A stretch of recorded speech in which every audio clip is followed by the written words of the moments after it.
How about those? Hey, fat fish heads!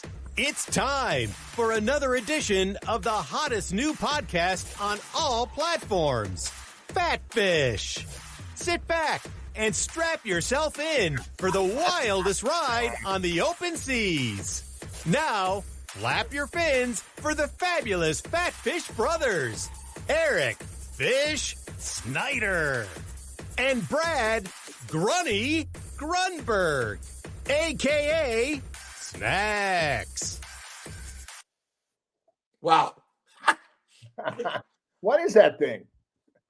I'm looking at it and I said, it's a pot holder. My wife, we're cooking. And I said, this would be great to do like, a little mime of the great Dave Linden, but I'm not good at that. So props are for you. You're the actor. You're the clown. What have you. I am. Yesterday we did a 1:32. Hi, everybody. Hi, Fat Fish Land. 81. Okay.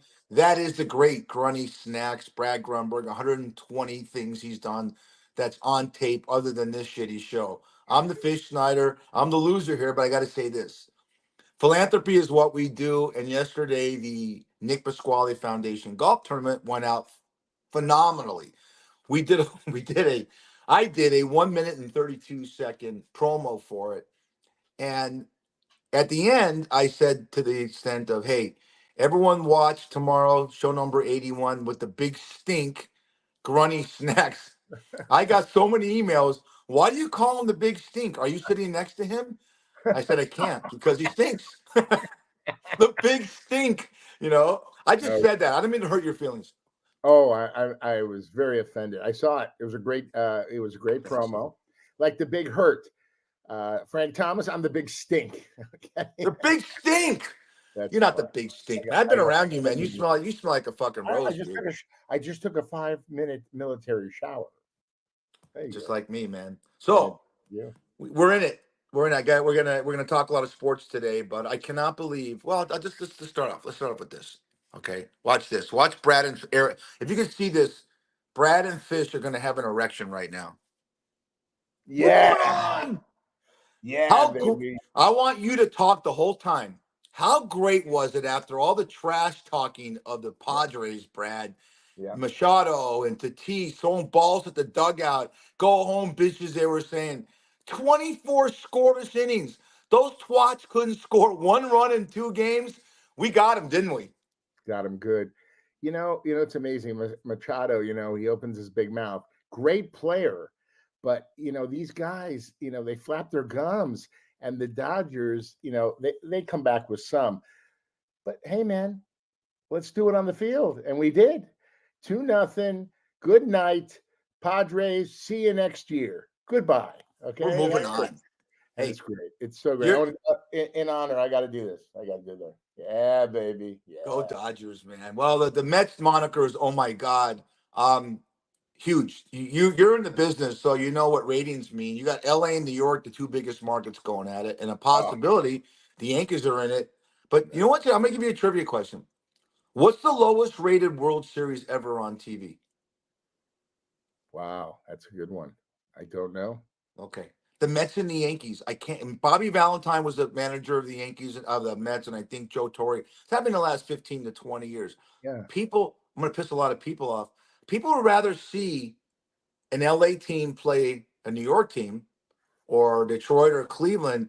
They just hate it when there's 2 New York teams, 2 New York play. In other words, the Mets play the Yankees. People hate that because a New York team wins the World Series. Yeah, I remember the Yankees Dodgers when I was in elementary school. They allowed us to watch the game, so they brought us to the auditorium. And I remember Big Jimmy Wynn in the center field. And oh my goodness, remember Bobby Welsh on the mound, Big Reggie Jackson. Oh, it was so exciting. Yeah, LA, New York, that's always going to get ratings, always. Or LA, Boston, one of those deals. But that's interesting. Yankees, Mets, lowest rated ever. Wow. Yeah, one of the lowest rated ever. One of the biggest ones was 1982. It was the St. Louis Cardinals and Milwaukee Brewers, 2 small markets, but who knows what attracts people. Yeah. But now there's so many avenues to watch it. It's exciting. What's the buzz there? I mean, you're there. Is there the Dodger pennants Yeah. everywhere? And what's going on? Yeah, no, people. You see, we're happy, but we got to finish the job. That's really what it comes down to. No one remembers second place. You know what I'm saying? So, hey, I'm telling you, the Mets are tough, and they are gelling at the right time. But I'll tell you, we are so loaded. On the Dodgers. I think we have the highest payroll in the majors. I really Oh, believe it. Yeah, you right. want to know what it is? Is it 1 point something billion? Something like that? It's 400 and it's what you make for an episode of Shameless. 470 million. It's Oh, huge. It's two NFL football. 25 guys make what two NFL football teams make, which is right. 53 men, 106 players. But you know what? Yeah. Look at the jerseys Otani sold, the millions of Oh, dollars and they've hats made and in jerseys throughout the world for the Otani. So they yeah. deserve it. I never gave a shit what an actor made or an athlete made because one, tell you why. One, there's revenue there to pay them. And if you don't like it, stop watching. It's all ratings. If you don't stop watching, God forbid, you Yeah. can't pay these people. About the Mets, you're right. It's a little bittersweet because when we talked about the Nick Pasquale Foundation and we talk about Keith Berman. Keith Berman Oh has yeah. pancreatic cancer and he's the biggest Mets fan. And Oh. what keeps him alive, I know a lot of people want to hear this shit because it's one guy, but at least if the Mets would beat the Dodgers, I'd be pissed off. I'd be happy for him. Absolutely, Keith. We love you so much. I can't wait to give him that big hug and a kiss and party with him. This guy is a warrior. Such a brave guy. We love you, man. We love you so much. Health is your wealth, people. Health is your wealth. Money means nothing. Zero. Just be happy, healthy, positivity, and love, baby. Right. Before we get to a couple of memes, go ahead. No. I was just gonna say how great I look tonight or today. Look, I love it. Sure, you always look good. You look good. Your hair's done good.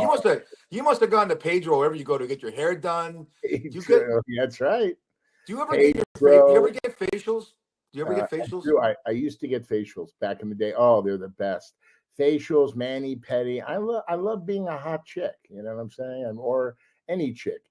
Any guy that says, "Oh, I would never get a mani pedi. That's gay," or whatever the hell. No, it isn't.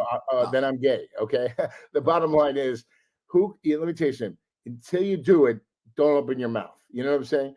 And you cut your look at your fingers. And by the way, women look at your hands to see if you're well groomed. If you have dirt under your fingernails, that's 3 strikes. You're going back to the dugout. Well, in my business, you're a bartender. They're watching you. If you have shit on your fingers, you're touching their glassware, especially now with the germaphobes out there. I get it. I don't want anyone touching my shit or my food that's got that grime and they got the grease underneath their fingernails. So if you're into that, I just thought of a new moniker for you. Not only does the big stink like it in the pink, he goes, he doesn't mind if he's Caleb Williams and does his toenails and his nails pink. Who cares? I don't care what you do, what you look like. Are you a good person? Which leads me to this. I go to emails a lot of time to get me, stuff about for the show. Okay. This is from Des Devonshire. That's got to be a porn star, right? Yeah. Des Devonshire. Okay. Listen to this. Saskatchewan, Regina, Saskatchewan, Canada. We can't get paid for this show, but you're watching us in Canada. Freeze your balls off and listen to this question. Are you and Brad long fusers? So I wrote him back. I didn't know if he was talking about our dicks or what.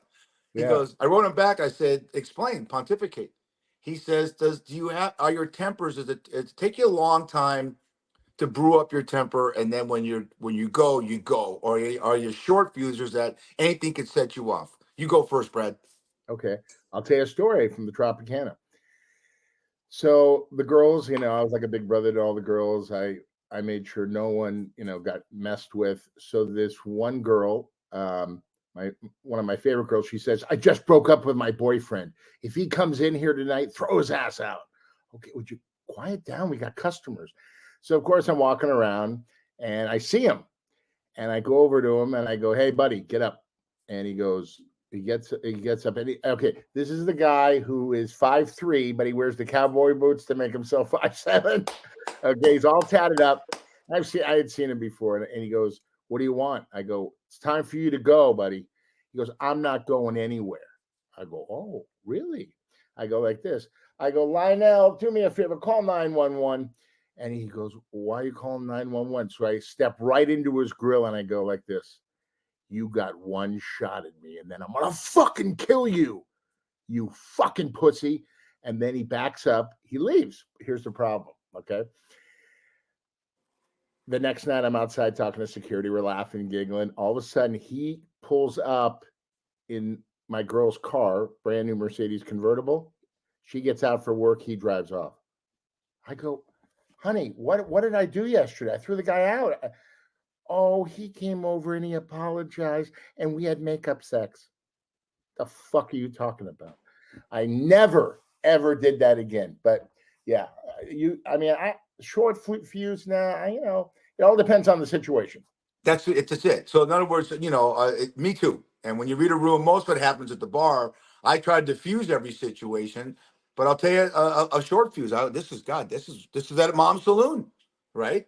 I Okay. was working on the top upper bar, and this is what gets your endorphins going.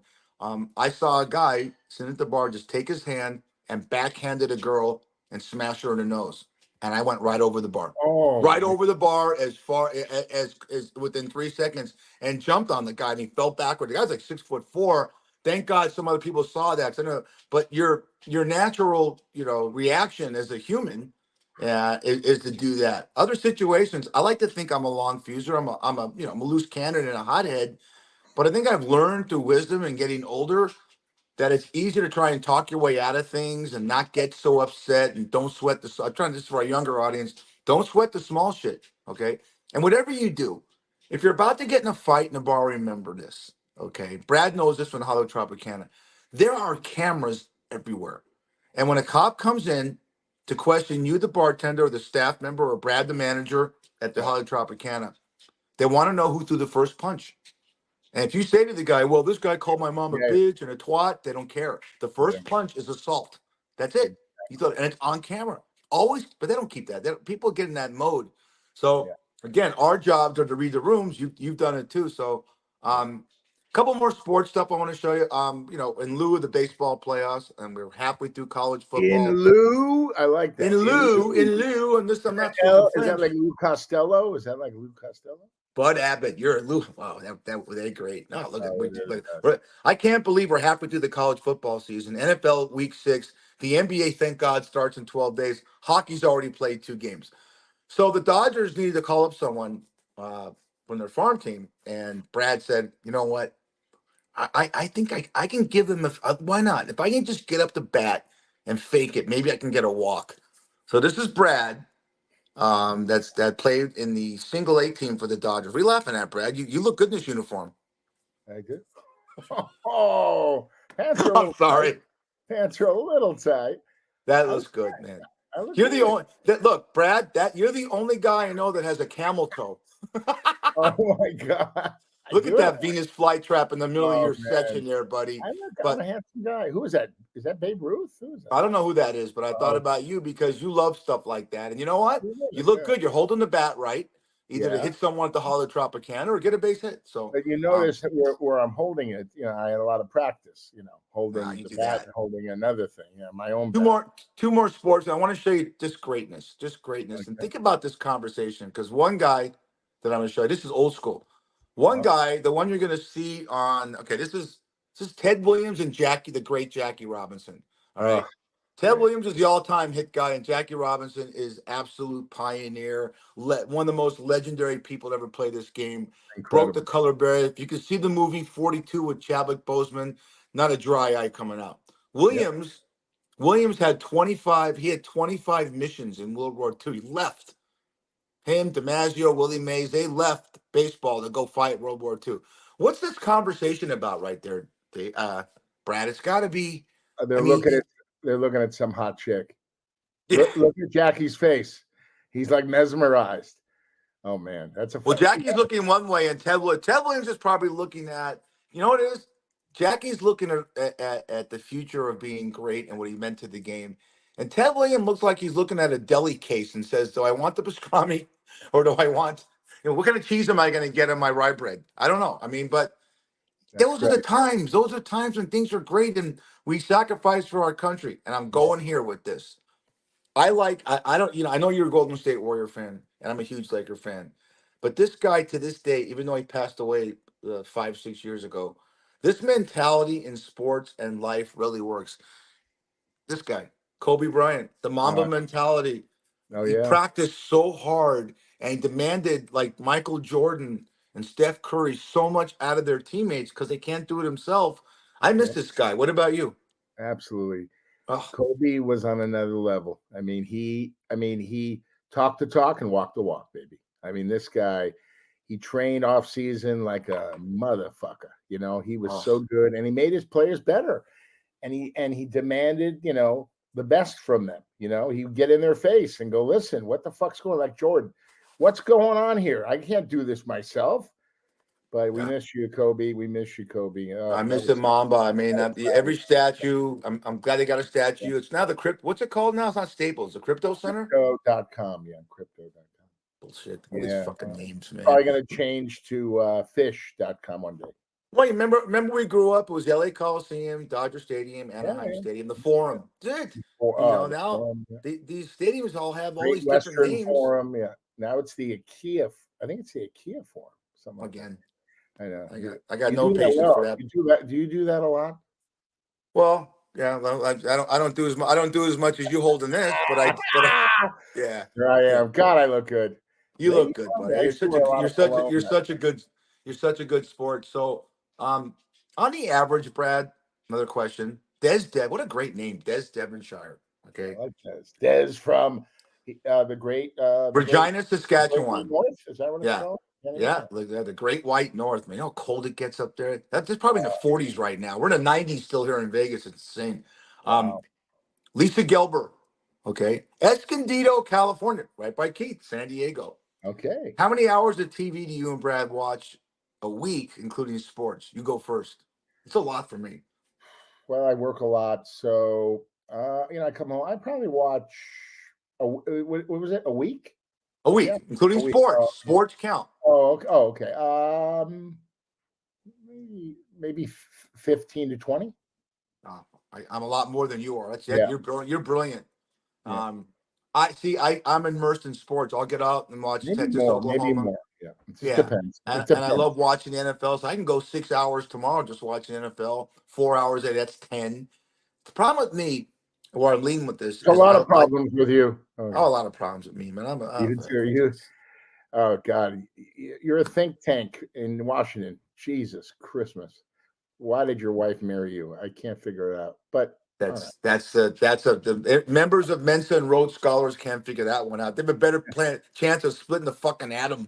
But me, I get immersed in streaming. And I'm watching one right now. You lived this. I was already in Vegas when this trial happened. I'm watching this thing on Netflix right now called Monsters about Eric and Lyle Menendez. What a cast! Javier Bardem plays the dad, Jose. Chloe Sevigny plays the mom, and it is brilliant. It is 9 episodes. I'm 5 into it, and when you learn about these two guys and how they planned this and what happened. And do you remember? Because there's a couple of cases that captivated LA. That one and O.J. Simpson. Wouldn't you agree? Absolutely. I remember when it happened. It was really spooky, But listen, our Gascon, our district attorney, this fucking putz, he's gonna lose. He's now brought it up. Kim Kardashian walked in his office and he said, "I think they're innocent." Because they were sexually abused. Now, the question I have for them is, these guys, right when the parents got killed, they started spending the money, okay? And that is a big red flag, okay? Now, they might have been sexually abused. I'm not saying that they didn't. But when they hunted down the mother. The father they took out right away, shotgun to the back of the head. But then the mother comes in and then they shot her and then they hunted her down in the house and then took her out. Nine. No, they absolutely Yeah. they brutalized the bodies with buckshot. Yeah. I mean, 9 to 12. I mean, the anger in these kids that shoot. First of all, kill your own parents, Oh, and you got to be a sociopath not to have any kind of more. They did have bad childhoods. I don't want to give it away. So no. I'm on episode 5 of 9. I barely, and the thing I do like an idiot is I'll go on my phone and I'll Google Eric and Lyle and then I said, why am I doing this? Why would I want to know what happened to their lives? And but the acting is phenomenal. So the question was, how many hours of TV do you watch a week? I watch, God, maybe 40, because I just sports. I Right. love watching sports. I mean, You know who you're like? Nate. Remember we had Mike Nathan on, my fraternity brother, where he drops the kids off in the pool before he goes to work. He's a counselor. Remember, he's the poo poo guy. He will not go poo poo outside his house, or he goes to that really clean Marriott down the street. Remember him? He's like you. He watches everything. Oh, wow. I mean, he's a big Detroit guy. He's a big, just everything. And I love that. No, that's great. Well, but he has friends. You don't have any friends. No, I got my TV. What? Well, what is there something And you Molly, don't? Is there and Molly. something? Well, let's thank you, Lisa Gilbert from Escondido, California. Thank We you, appreciate Lisa. the email coming in. We appreciate all the emails coming in. It gives us it because they want to know more about Brad than me. I'm an old, Hey, I'm by a the way, give the email address, please. It is fishgrunny1 at gmail.com. Grunny is Grunny, fishgrunny1 at gmail.com. That's how We you love it. find out about the Nick Pasquale Foundation. A lot of things. I do return the emails. I look at it periodically, a few times a week. Brad, is there anything you stay away from on TV? God, Any subject matter? Is it sitcom? Yeah, obviously you're a funny guy. Is it something you refuse to watch? Is it science fiction shows? Is it oh, documentaries? I'm not a sci-fi guy. I'm comedy, comedy, and sports. That's what I do. That's what I like. I'm not a spaceship guy. I was never a Star Trek guy. Never, none of that stuff. Even Star Wars. I mean, I didn't see Star Wars when it came out. But yeah, no, I like a lot. I watch Lester Holt on NBC. I watch the nightly news religiously because I want to know what's going on in the world. And then, believe it or not, I watch, I don't know why I do this.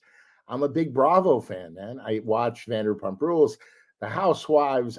It's all scripted, but I don't know why. I just like it. I've met some of them. By the way, when Vanderpump Rules came out, I went to the restaurant in West Hollywood, Sir, and I wanted to see if they really worked there, and they did. They were all there working, but now they make $35,000 an episode. They don't need to work. They stage all that shit. But no, I listen.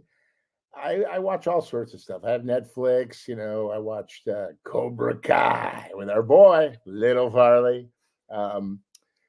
Listen, you could stay home all day and all night and never leave the house. There's so much to watch. I just can't watch it all. I can't either. I can't do that. I have to move. I have ADHD. I got to keep moving. But when I get into a show that I stream, I do. I stay away from. And you say I'm smart. I can't, and I'll have my head in the sand, but I stay away from the news a lot because the news depresses me. If you watch like the evening news, it's like Yeah. seven fucking horrible stories about Right. storms and people killing people and wars and rape and all that kind of crap. And the last story is about, oh, America's strong. Some lady makes donuts for soldiers that are helping out with the Hurricane Milton. And by the way, our prayers go out to everyone with Hurricane Milton. Yes. Brad and I both have family and friends in Florida. Thank God it wasn't the biggest hit, but what they've gone through with Helene and Milton, it's insane. And we pray for you. Please help out. Go to redcross.org if you can, Yeah. and help these people Please. out. We're lucky. Brad, my father-in-law, Mike, lives down in Sarasota, and great guy. My Vicky's dad with his wife. What would happen? I don't hear. What would happen if 18 inches of rain hit LA in a 4-hour period? I know if it happened here, goodbye Vegas. It's a flood zone everywhere, man. I mean, what would happen? I mean, LA, the ground is more. I guess you have our ground's like Caliche Rock. It's hard, so that water would just continue to go up, and that's what's called the surge. The water just builds, and that's where the floods happen. You guys have at least a little more leeway in the ground, don't you, with the soil? I don't know. We have floods when we do. They where does the water go? Right? It's supposed to go in the sewers and it's supposed to go out to the ocean. But what happens is they don't want to spend the money until there's a disaster. That's what I don't like. Right? They wait for a disaster, then they say, "Oh, we never want this to happen again, so we're doing this." Well, why don't you do it why don't you do it day one, so when it happens, everybody's okay, right? But with Milton and all that, I mean, it's unbelievable. You see these. I mean, a woman said she went in the house, and the water just rose right over her head within a minute. It's crazy. It's so. Listen, everybody, Mother Nature, everybody's got something. Tornadoes there, floods here. We get earthquakes. This is how it is, Mother Nature. But every day. There's a great story about Milton. There's a great story. My father was telling me that down the street, he lives in a retirement community. He's an 84-year-old guy, and he has a Chihuahua. Oh. It's 168 mile an hour winds, which even you can't develop that through one of your farts. It just can't happen. It's that bad. It's so devastating. This is a sad story that ended up good.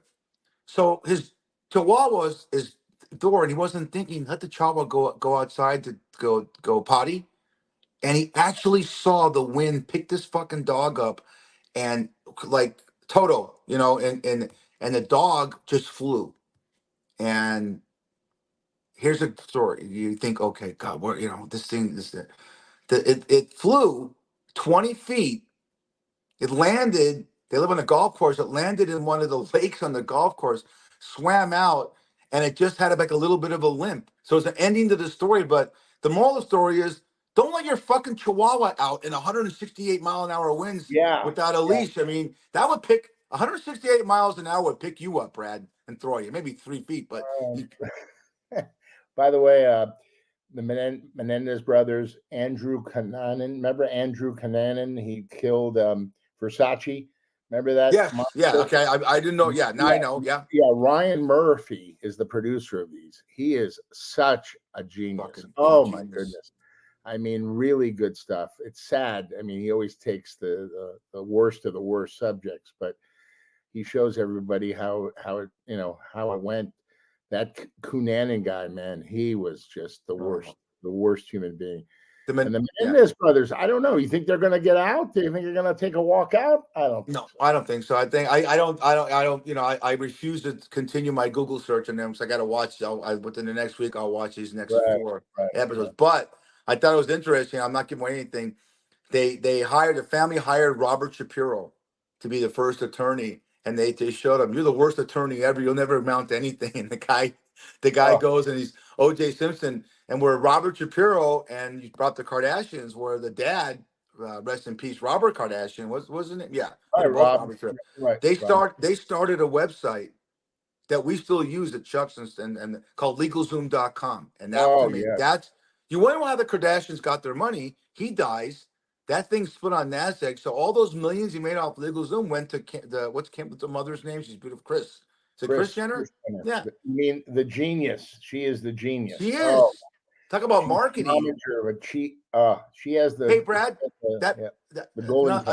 This is another email question. Okay. This is from Fish Snyder, Las Vegas, Nevada. You're so honest. The one thing people say is so honest. He calls Kevin Kline and Harry Hamlin dicks and assholes because they wouldn't tip him at the fucking Fox commissary. No, that wasn't the reason. I told you they were just assholes. No, they were assholes. Yeah. But the problem is you're honest. There's nothing. Name someone. There's a lot of people that think the Kardashians don't have any talent. Name someone in Hollywood that you think has been marketed so great that doesn't have any talent. So I'm going to give you 2 people that what magazine? Well, People Magazine said that were making the most money in Hollywood that had the least talent. Do you think of anyone you've worked? That would be me. No, you have talent. No, I don't know. I mean, you tell me who do you think has no talent? Well, look, there's guys like Scott Baio made a career. I don't know how talented he is. Scott Baio. Scott Baio, yeah. Yeah, yeah. I don't know talent. I don't know the talent that some of these guys that are on the Love Boat in season 12 are. But I'm not an actor, and who am I to say? But they said the two people that make the most money in Hollywood that are the least talented, and I don't even know, this is not fair. Vanna White, because she's been with that franchise for 35 years and she makes millions just walking. First, she'd have turned it the letters. Now she walks up and hits her finger on it and it lights up.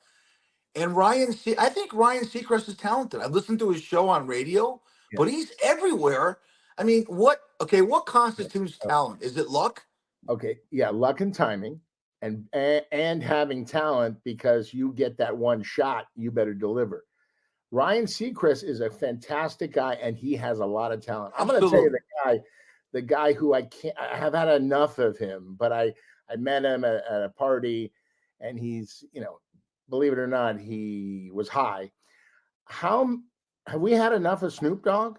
How many commercials is he on? He's the new guy on The Voice. Double G, baby. This guy is really milking it. When he really made it, when he crossed over and he hung out with Martha Stewart. You know what I'm saying? He went from being a gangster to mainstream. But know what? I met him. I met him at Mom's Saloon, the nicest guy. My problem with him is loyalty. All right. He was the hugest Raider fan. You would see him. You see him in the Coliseum during Raider games with Magic Johnson and all those guys. Dr. Dre, Ice Cube, Raider gear. Fucking last Sunday night, I'm watching the Steelers and the Cowboys, and he's sitting there with Steeler gear. He's in the stadium. I know. And what are you doing, Snoop? So he was interviewed. He goes, I became a Steelers fan, man, when the Raiders started to stink. Well, you got to be loyal, I know listen, he loves USC. By the way, I want to make a point. And I want to know your opinion. They were interviewing Magic Johnson about Bronny and LeBron. And Magic said he should play the whole season in the G League to get experience, but that's not going to happen. He's going to ride the bench and he'll be 12th man and he'll play with his dad, which is unbelievable. But he's not great. You saw him at USC, but hopefully he gets better. But I love how he's playing with his dad. That's going to be so awesome to watch. Okay. What do you think? Transposition here. You're a diehard Golden State Warrior fan, and your team needs help. You only get 2 rounds not in the NFL draft. You get 7 rounds, or baseball 12 rounds. Mm-hmm. You get 2 rounds in the NBA draft, and it's a sweet story to play with your son. But 2 things happen. I guarantee you, LeBron went to Jeannie Buss and said, "If you don't draft my kid, I'm out." Okay, of course. And LeBron, that's one. Number 2, LeBron. I'm looking. God damn it! I wrote it down. I didn't know you were talking about that. Hang on. Okay. Bronny averaged 2.6 points a game at USC. Okay. Nothing against the kid. I'm a diehard Laker fan. You mentioned that about 1,000 times. Yeah. Okay. What? You mentioned that 1,000 times. We know you're a Laker fan. You want to see what a short fuse is? This is the short fuse. Yeah. You need to draft someone that's going to fucking help your team now because the West is loaded. Golden State's going to get better. They are better. Denver, Dallas, Minnesota, the Clippers. It's a loaded conference. Does Bronny make you a better team? It's a sweet story. I'm with Magic Johnson. I guarantee you, LeBron would disagree with them and say, let Magic be Magic. But I hope Bronny makes you like an idiot. Every Laker fan look like an idiot. But do I think he's going to help this team this year? No. And if he just wants to play with his dad, that's great. Hey, you've produced a million things in Hollywood. You're trying to, right? There's your first Lifetime movie. Look, Bronny and LeBron. Yeah, but it's a moment in time, Fish. It'll never happen again. It happened. No, Ken Griffey Jr. and Ken Griffey. Relax. I'm talking about the NBA, buddy. God, you have a short fuse. Anyway, no. The bottom line is this. Bronny, I know your wife's mittens taking the cookies out of the oven. Listen, LeBron's going to retire shortly. His son, who knows, even after LeBron retires, if Bronny will be in the NBA, right? Who knows? I wish the kid the best. I'm happy because he's a great kid. I heard LeBron's younger son, the one below, his brother, Lonzo Ball. Great. Number 2 draft pick out of UCLA, injury prone. But LaMelo, remember Lonzo Ball with his dad, LeVar? Yeah, but you just told me, you're saying the brother of Bronny. The brother of LeBron James. I'm going to give you a little Right, I know. Yeah, we're staying with LeBron that. James's youngest son, I heard, is a phenom. Like LeBron was at 13. I can't think of Really? the kid's name. Just like Lonzo Ball was this phenom, and here comes his brother LaMelo, who's a much better ball player. So Right. there might be another LeBron, but I don't know if LeBron's going to stay in the league till he's 52 years old. No. It's going to be 1 or 2 years, and then he'll retire. But he played with his son. That's what he wanted. You know, he can always say he played with his son, and his son can always say, I played with my dad. That's what it's all about. And by the way, the Lakers are, you really think the Lakers are going anywhere this year? They're not going anywhere. I love LeBron. I love AD. Anything with AD and LeBron, AD. you never know. You know? Yeah, I know, but I just think we're your Warriors without Klay Thompson. He's been such a huge part of that team. Yeah, but Klay was on the downward. He was on the downward. He's still great. He'll be great for Dallas. But Steve Kerr is he's just an incredible coach. And he's an incredible coach. He takes what he's got and he makes it work. He makes it work. Steve has been in the league. He has 9 rings. Come on, man. You know, and people who put him down, they're jealous of him. I've never heard anyone put him down. He's the most liked guy. I don't like when they put him down about the Olympics. Why are you not playing Jason Tatum? Blah, blah, blah. Yeah. Listen, 10-minute quarters, not 15. Let's win the gold. That's it. Did they win the gold? They won the gold. There you go. Yeah, so fuck Jason playing Jason Tatum. They won the gold. You know what? He played. Everybody played. The athletes nowadays, I got to get your take on this because you're right. He goes, I waited. I didn't tell you this when we talked during the week and we text each other. Right. There's no way. There's no way Aaron Rodgers didn't have a say in that coach Robert Saleh getting fired. What do you think? Aaron Rodgers is done. He's done. Okay. I told you this. You and Hardison. He's finished. The Jets blew it. He is a pussy. Yes, he might have had a how do you really feel? Do you think he had a say so in it? Maybe. But you know what? He's terrible. How many interceptions did he throw in the first half? 2? He had 3 against the Vikings. Oh, 3 against yeah. He's done it. You know what? Forget about the Jets. They're not going anywhere. And there's always a scapegoat. Okay, they fired the coach. Of course, they fired. I wasn't into that. I wasn't into You weren't into it. No. Well, because Robert Saleh runs the defense. Their defense is ranked 4th in the National Football League. Their offense stinks. This guy Nathaniel Hackett is Rodgers' handpicked OC that he had in Green Bay, and they just demoted him. But I mean, I you know what? There's just some people you don't root for, and I can't root. I can't root for that. I grew up in an era when baseball players looked like that, and the great uniforms. All right, and it was about we talked about Pete Rose at length last week. That it wasn't about money, it wasn't about brand, it wasn't about greatness. It's about competition. I don't know if sports is that so much anymore because of the money they make. God love it. God, make all the money you can and whatever you do. But I'll just say it. I did a podcast 2021 with Ricky Williams. Ricky Williams is a great running back that played with the Saints for years with Ditka. And he said, half the guys I played with didn't care about winning and losing. We acted like we did. He goes, but it's a job to us. And we couldn't afford not to play. And my jaw dropped and I thought, it is a job. It's a job. But you're making $500 to millions of dollars to do it. It's not. I can't emphasize this enough when I talk to young kids that get frustrated. They go, look at those guys are mailing it in. And I said, no one mailed it in when Brad and I were younger because it was never any guaranteed contract. And you didn't know if you're going to play there next year. Right, Brad? That's true. I mean, things were different back then. Now, look, college kids are now going to be paid, because they made the schools so much money, and they should get paid. They should. They should. They should. The jerseys they sell, all that stuff. Absolutely. Listen, my 12th grade English teacher is my dear friend. His name is Walt. He told me a long time ago, follow the money trail. Always follow the money trail. And sadly enough, players, they play for contracts, and why do you think remember Poole on when he got punched by Draymond? Yeah. Jordan Poole. Yeah. Remember the contract that Poole signed was bigger than Draymond's, and I guess Poole opened his mouth along with some other stuff because they went to the same school. They went to Michigan State. And I think he said something to the effect of, "I got more girls than you," or something like that. And Draymond, you don't tell Draymond that, and he leveled him.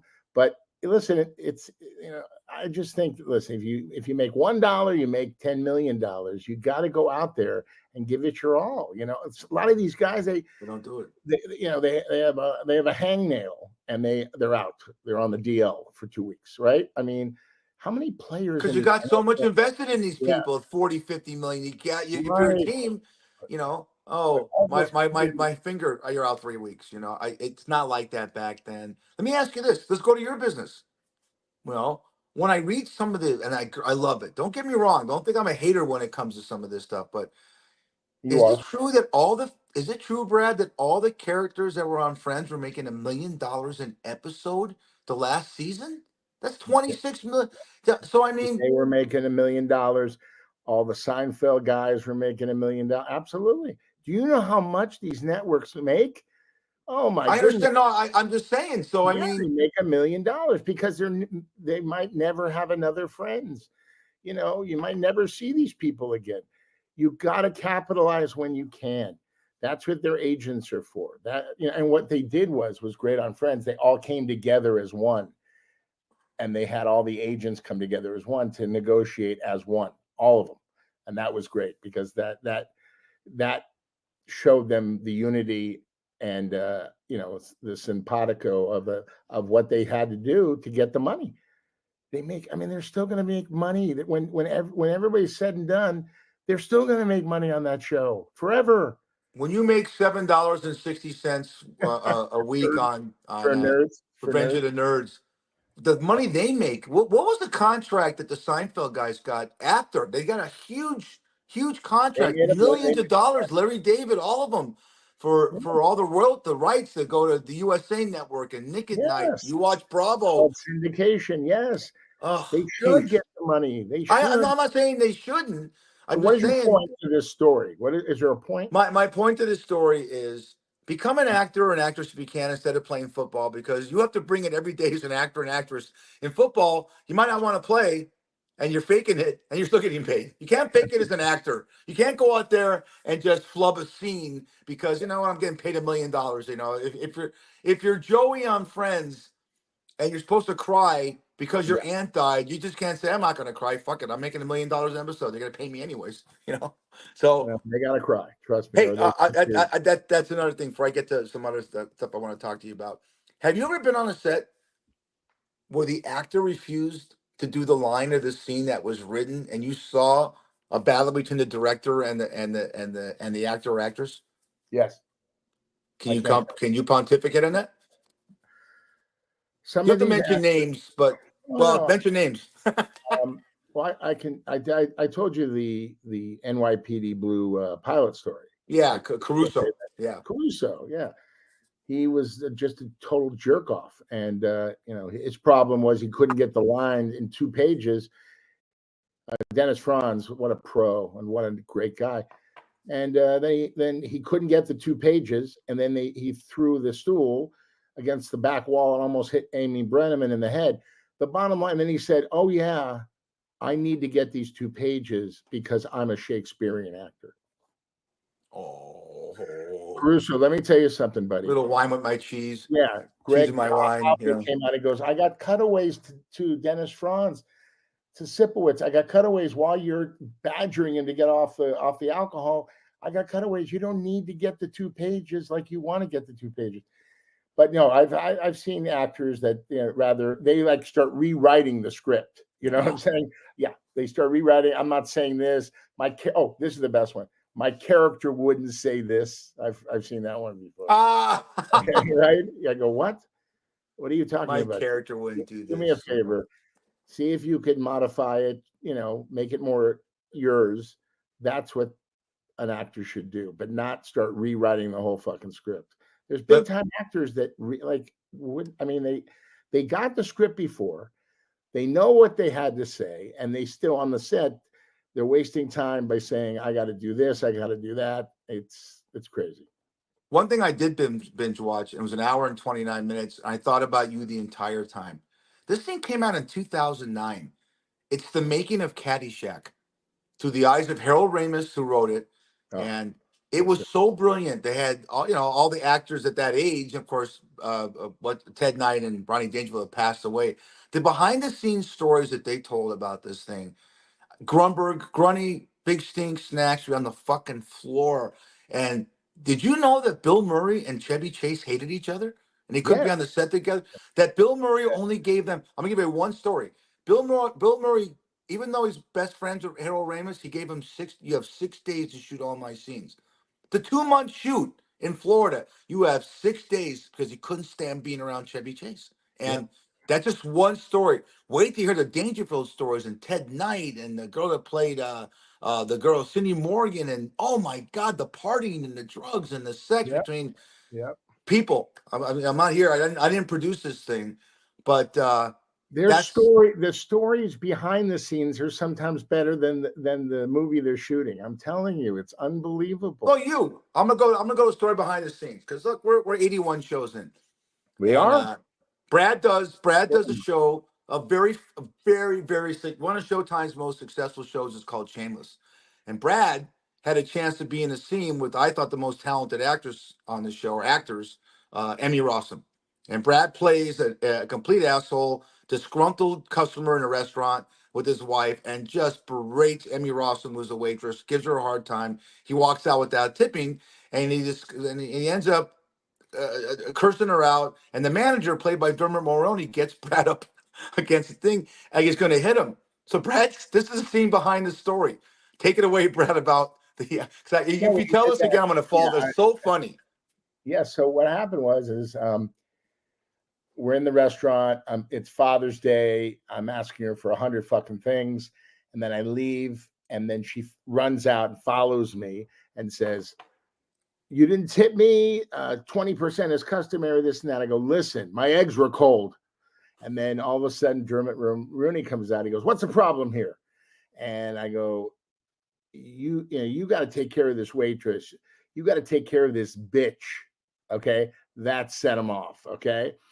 He put me, so I'm 6'1". He's probably maybe 5'7". He puts me up against the wall. And we probably did it 25, 30 times.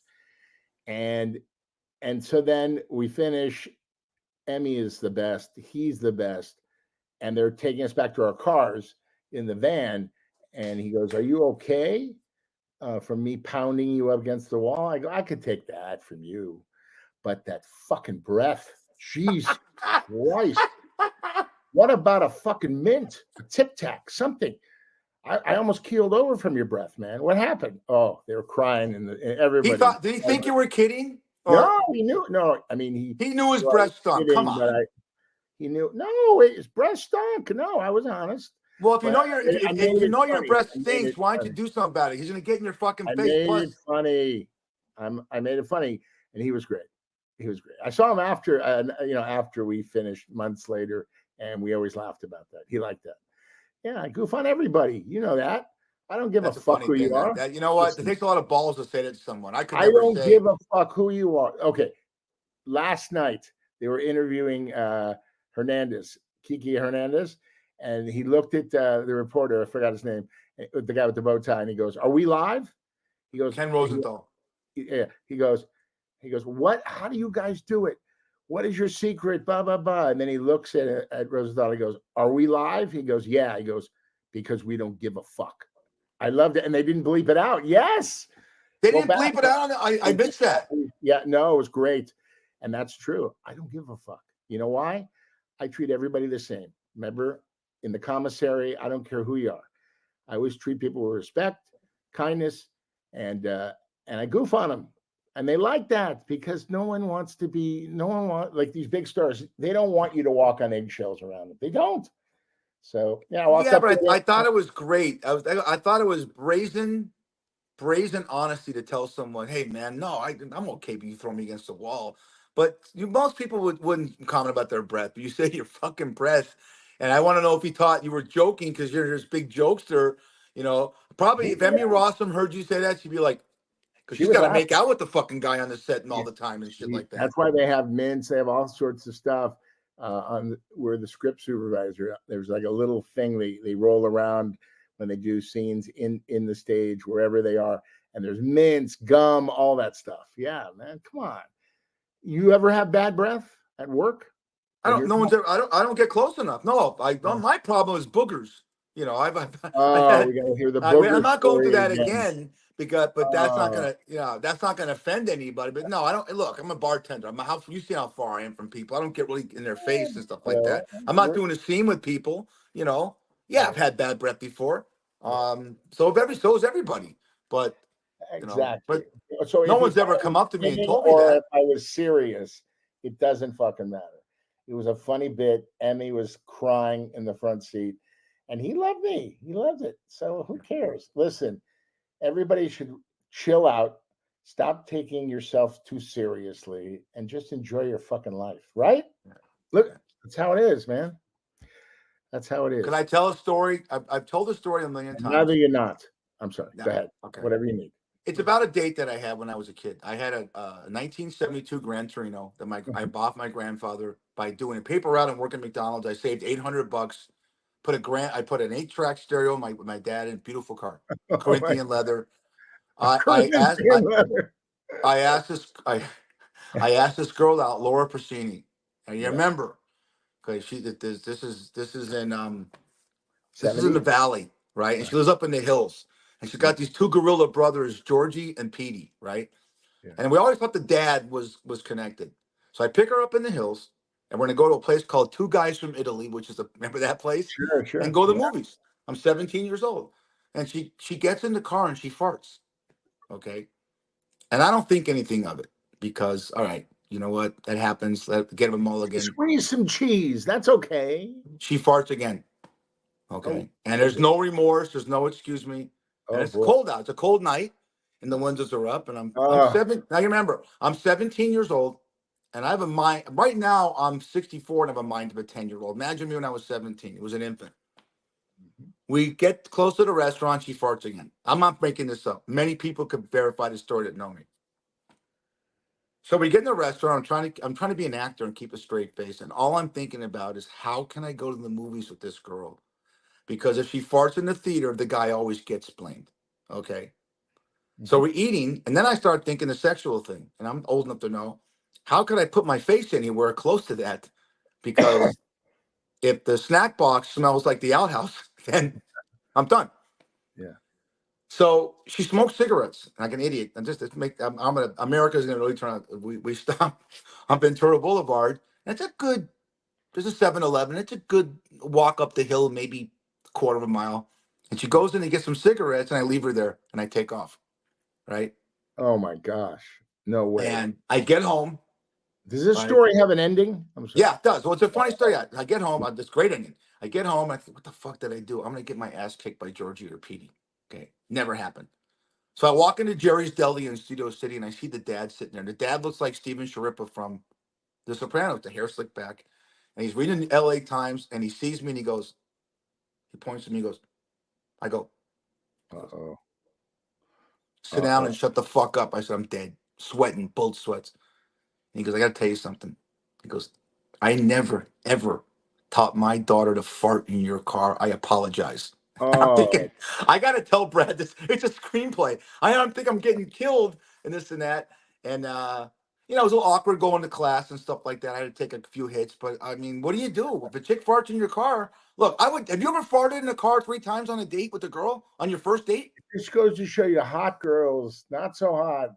Guys with abs, everybody farts. Who cares? Yeah, you know what this one, bullshit. You know what this one customer told me? Well, maybe she had a problem with her stomach.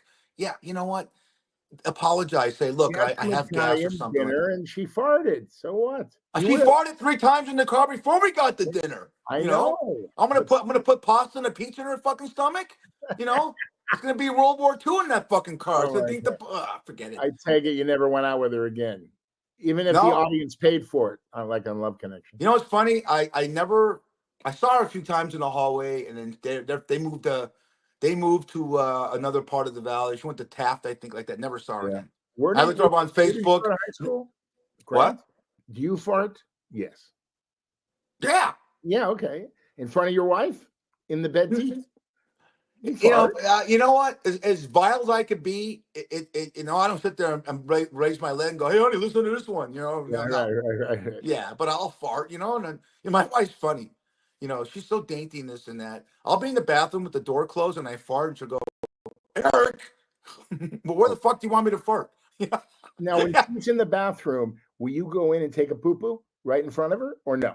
No, I can't Really? do that. You That's nuts? real love, man. That's real love. Yeah. No, that's why you're single. Why do you think Annie looks like this when you're farting? I just squeezed some cheese her way. Yeah. They're Do you see Annie's tail wagging? Do you see that beautiful dog have a smile on its gonna- face? No. It's like, what am I doing with this fat bastard? You know? He's my daddy. Oh God, that's funny.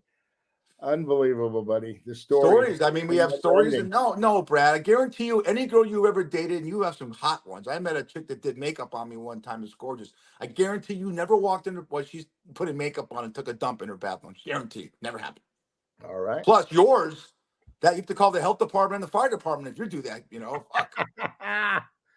You know. When I farted, Why do you think? I Why lit a do you match think? behind me. I lit a Why do match. you think there's plumbers on 24-hour service whenever city you're in? Oh, Because God. that toilet, I feel for your parents. You know. Yeah. How many? You again, everyone. Brad's, you know, I make fun of him, but he's one of my best friends and he's family. Best But friend. what he does, being the caretaker of Jerry and Sandy, both 90s and 89 years old, is phenomenal. Do you share one bathroom in that house? Wait. Well, let's get the numbers right. 92.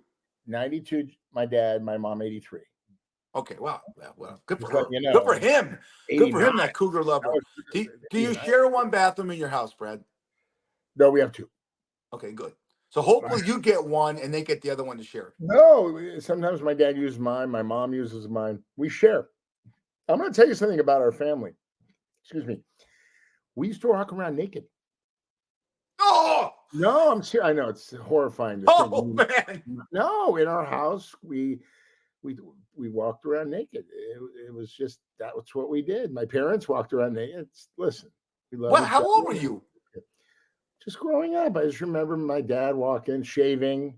He was shaving naked. Naked. Yeah, naked. Yeah. So you saw your mom's private parts before you saw another woman's I private don't parts know for the my first time? mom and my sister. You saw your mom? Wait. Brad, we're going live. This is No. My mom, I did not. Okay. My You mom, saw I your didn't. sister? But I did walk in my parents one time, and they were doing the nasty. I've done that too. And I looked at them on your go, parents, yeah. What are you doing? And they go, did we lock the door? I go, no. I go, what are you guys doing?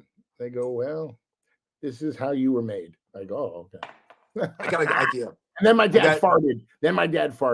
Yeah, well, at least I didn't go out to dinner with him in my car. So there's the Goldbergs with Jeff Garland, then there's the Grunbergs. The Goldbergs are a Jewish family that very, very, dysfunctional. Produced by Adam Sandler. Then there's the Grunbergs that walk around naked. Yeah. Open the door. Hi, you want some gefilte fish and No, schnitzel? me, my dad, and my brother did. My mom, and my sister did. So your sister and your mom saw you guys in your units. You're telling me that? I think so. Yeah, I believe because we're a very open family. Very, walk around naked. That's how it is. Love to get your sister on this podcast to see if she's emotionally stable after seeing you and your brother's a good looking guy. You are too, but to see that. You want to date me? You want to take me out to dinner? No, I couldn't. I will fart in your car. Nah, yeah, but I don't plan. The problem is I don't plan on taking you to the movies afterwards and having sex with you, so you can fart in the car. All right. You had no chance that night, man. You had no chance. I had a chance that night. Trust me. Now a small chance, but I had a chance. You think she went out with you because of your personality or your large member? Because it wasn't. She didn't see my member. I don't. She didn't see. I have a sister and brother. She never went to my. I didn't walk around naked in my house, so she couldn't go to my sister and say, "How big is Eric?" But like your fucking family. No, I look. I had a big afro back then. I wasn't a bad looking guy. One thing I never suffered from though, I got lucky. I never had acne, as most kids did. I was lucky with that. So Right. get us out of here. Did you wear? Go ahead. Did you wear those glasses? No, back then? I didn't start wearing glasses till I was 58, 6 years ago. I got lucky. So when you turn 58 in 10 years, whatever the fuck old you are, I hope we're doing a podcast and making money doing this. I can make fun of you there, Mr. Stinky. Mr. Naked Jewish with Magoo. Show my picture one more time, and I'm going to turn it over to Mr. Well, Dave if I do that, what the one of you and which the one? baseball guy. Right back. It's called a callback. There we go. Dave Linden, take us home. 81 in the books.